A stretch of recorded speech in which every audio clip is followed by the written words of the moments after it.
I recently presented this to a very senior consultant, and the senior consultant said something like, you know what, this confirms exactly what I've seen in like 20 years of practice. Firms are not sufficiently strategic about collaborations. Now think about, what does it mean to be strategic? Strategic does not simply mean to say like, oh, this is what I want, but also to develop a very good understanding of what the other side wants. Welcome to The Ripple Effect, the podcast that takes you on a journey through the minds of Wharton faculty. I'm your host, Dan Loney, and in each episode, we'll be diving deep into the inspiration behind the groundbreaking research that Wharton professors have conducted and exploring how their findings resonate with the world today. When two firms look to collaborate on a project, there can be a higher level of innovation. But if the expectations go askew, there tends to be a misperception of what was expected to occur and a failure sometimes to renew the partnership. But why is that? Henning Piezunka is an associate professor of management here at the Wharton School and co-author of some recent research about this problem of misperception in collaboration. Henning, great to talk to you. How are you today? Great to be here, Dan. Thanks for having me. Thank you. I guess my first question is the idea of misperception. How frequent maybe do we think it is? So there's a very easy empirical answer to this. In our data, we see this about 20% of the time. So in about 20% of the collaborations that we study, it happens that one partner does see the other not as a competitor, but the other partner sees the other as a competitor. That happens 20% of the time, which, if you think about it, is quite a lot, that there's a fundamental misunderstanding in such a close relationship. Well, and I think it's interesting. You mentioned that there is this element of being a competitor. You know, normally when you have two companies coming together for a partnership and trying to innovate, you would think that they are obviously working to a common goal, but there is a perception that there still is this level of competition between the two.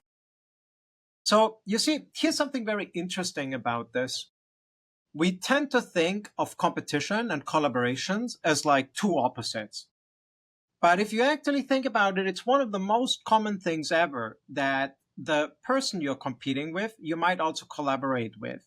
And this is true on an interorganizational level, but it's also true on an interpersonal level. I give you a simple example I often do with executives when I teach this material. Okay, I would say take out a piece of paper and write down people you are currently collaborating with or see yourself collaborating with in the future. And people write down like 5 to 10 names. Okay, and then a few minutes later, I ask them, now write down 5 to 10 people with whom you're currently competing or can see yourself competing with in the future, right? And what often pops up, or like all the time, is people write down the same set of names. So it's absolutely common that the people you collaborate with may also be the people you compete with. And, you know, it's very easy to reflect a little bit. It's basically, you have like a joint interest, but you're also like in the same area. So it makes total sense that there's some overlap. Yeah, that's the idea. What was it then, in terms of researching this idea, that piqued your interest in wanting to look at this connection of misperception? Multiple things, Dan. The first thing is, you see, like, it's very well known that people who collaborate also compete. And so in general, this is something we know how to manage. We can write contracts and stuff like this. So this is like well established. But a lot of collaborations which fail, people would nevertheless say like, well, it was the competition within the collaboration. And that is puzzling, right? We know about it. We know how to manage it. But still, a lot of people do not manage it. And so we wondered, like, why don't you manage it?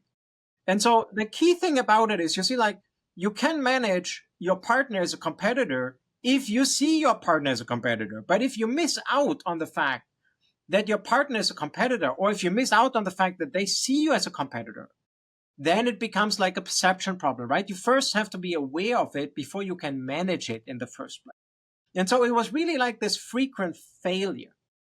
The other thing about it is, Dan, is there are also just a lot of juicy stories which kind of popped up when I talked with executives So I give you an example of what often came up. Like the story we would often hear is that they say, like, look, we're trying to set up this collaboration. We think we're meeting basically with a bunch of friends and we are coming in there. And they're already sitting at the table with two lawyers. And in that moment, it was kind of clear that this would go nowhere, right?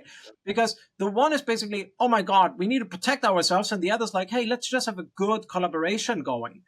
And so it was these kind of stories which we said, like, look, why is it? Why are these kind of misunderstandings in collaborations happening? And in many cases, this could have an impact on the potential of renewing or continuing on with the relationship between the two companies. You're spot on. That's the outcome we measure. We look at whether you want to renew the collaboration, right? You've worked together, were you happy with it or not? And if you're happy, you tend to renew collaborations. If you're not, you see, given all the benefits that are associated with renewing a collaboration, that's an important outcome by itself. I would say beyond that, it's also an indicator of all kinds of other things, right? You see, like, why don't you renew something? Because you're unhappy with it. And we actually show this in the paper. These collaborations also perform way below expectations. So people actually, when they announce a collaboration, they say, like, oh, we want to launch this many products together and so on and so on. But then if there's misalignment in the perception, so one party sees the other as a competitor and the other party doesn't see the other competitor, then you typically do not hit those expectations. How frequently do you see these types of partnerships come in where the results end up being below what the expectation was? So in cases where there's misalignment, it's almost all the time the case.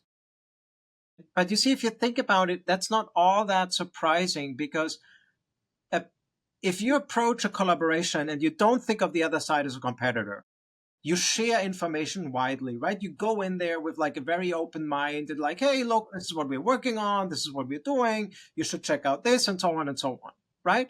But then the other side plays everything like very close to the chest. They guard the information. And not only do they not share much, they're probably also kind of abusing the knowledge you have shared and say like, hey, now we can actually kind of rip this off and kind of can benefit from it, right? So that these things don't last is not all that surprising. So basically, once you have a misperception, the chance of this not being renewed pops up tremendously. What happens then if both companies believe that they are in alignment? And I mean, is it as simple as saying that that is the dream scenario, or do problems still pop up even when the perception is that both are in alignment? Then whenever two people or two companies meet, there'll be problems.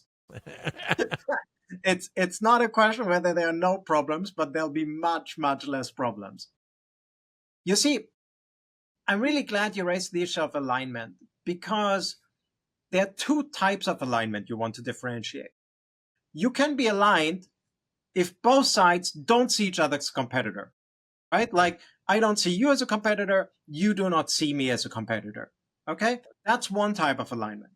The other type of alignment is, I see you as a competitor and you see me as a competitor. Now, the interesting thing about it is both types of alignment work way better than misalignment. So if you see me as a competitor and I see you as a competitor, it's going to work out just fine. You're going to bring your lawyers. I'm going to bring my lawyers. We're going to meet up. I'm going to play stuff close to the chest. You're going to play stuff close to the chest. Okay? We have a good understanding, like, look, this is like an arm's length. We're not going to be friends here. We are competing. Okay? So all good, right? We get exactly the kind of collaboration we expected. We get a collaboration among competitors. If you and I don't see each other as competitors, it's a much more kind of friendly kind of thing. Okay, it's a little bit less well defined, but we're also not going to be rippy very off, right? Like, I'm going to come in without lawyers, you're going to come in without lawyers. It's going to be like, hey, look, let's just work together. We're going to figure things out. Here's what we are doing. So it's going to be an open collaboration. The critical thing is really the misalignment. I'm coming in there a little bit naive and say like, hey, Dan, here's all my stuff. Check it out, right? While yours like, hey, I think of Henning as a competitor. Well, this is kind of stupid that he shares all this stuff, but why not? I'm going to rip him off, right? And then you shouldn't be surprised if afterwards I'm not willing to renew the collaboration. You mentioned in the paper the Sony PlayStation. Give us the example of how that fits into this research example. So this is the juicy story around the Sony PlayStation. Sony, you see, like, obviously the Sony PlayStation ended up being like one of the prime competitors of Nintendo, right? And so you might think like, oh, the two were always competitors, but not at all. So Sony was actually a supplier to Nintendo. The two had actually partnered in developing a console together. And so Sony had no intention whatsoever to enter the console market on its own. So they developed this thing for Nintendo, and they have this expectation. They go to this big game fair and say like, look, we are going to announce this collaboration with Nintendo and it's going to be great. Okay. And they do exactly that. They go to the game fair and say like, great news. We are Sony. We got this collaboration going with Nintendo. All great. The next day, Nintendo announces another collaboration with Philips that they also develop a game console with them. And so Sony says like, what on earth is going on? We thought we are collaborating and conquering this market. Now you are telling us you're collaborating with us, but you also see at the same time seem to be competing with us. And so they were horrified. They felt insulted. And they said like, you know what? This is insane. We are now feeling no loyalty whatsoever towards Nintendo. We are going to enter this market ourselves. We have built up all this knowledge. Okay. We don't have to hold back. They didn't treat us well. And so we entered this market. So in many ways, and you see, what's interesting about this example is both parties can get screwed, right? In this example, Sony gets screwed because they get ripped off by Nintendo, but Nintendo eventually gets screwed because of the way that Sony then responded to it and said like, look, we are going to fight back. We are not going to take this. What do you think are the most important things to highlight for companies to understand from you and your colleagues doing this research? So I recently presented this to a very senior consultant, and the senior consultant said something like, you know what, this confirms exactly what I've seen in like 20 years of practice. Firms are not sufficiently strategic about collaborations. Now think about, what does it mean to be strategic? Strategic does not simply mean to say like, oh, this is what I want, but also to develop a very good understanding of what the other side wants. Here then is the most kind of funny thing about this. We are doing all of this based upon publicly available data. We leveraged companies' 10K reports. So all these companies would have had to do is to open up the 10K report of their competitor and say like, hey, is this actually like, how do they see us? Right? But you see, firms are not always clear about this. I give you a little bit of a juicy example. Okay, when I presented this at Wharton to all the professors. Okay, and there was a little bit of a pushback that people say like, it should be clear if somebody's a competitor or not. Okay, and then I raised the question. Okay, please raise your hand if you think that NYU Stern is a competitor. And about like, I don't know, like I forgot the exact number, 30-40% of the hands went up. And I said like, you see, that's exactly the issue. Obviously, NYU Stern is a collaborator of us, right? We hire great PhD students from them. They hire great PhD students from us. We co-write papers with them. So there's a lot of collaboration. But obviously, we are also competing against them, right? We are competing in the market for MBA students, for faculty, for PhD students, right? And even so, while Wharton is clearly winning, right? They are still a competitor of us. Right? Or you can think of them as a competitor of us. And so, but it's really not always clear, right? And so if you're a competitor, if you're a collaborator, and so you want to be very thoughtful, you want to be strategic about it. How do others see you?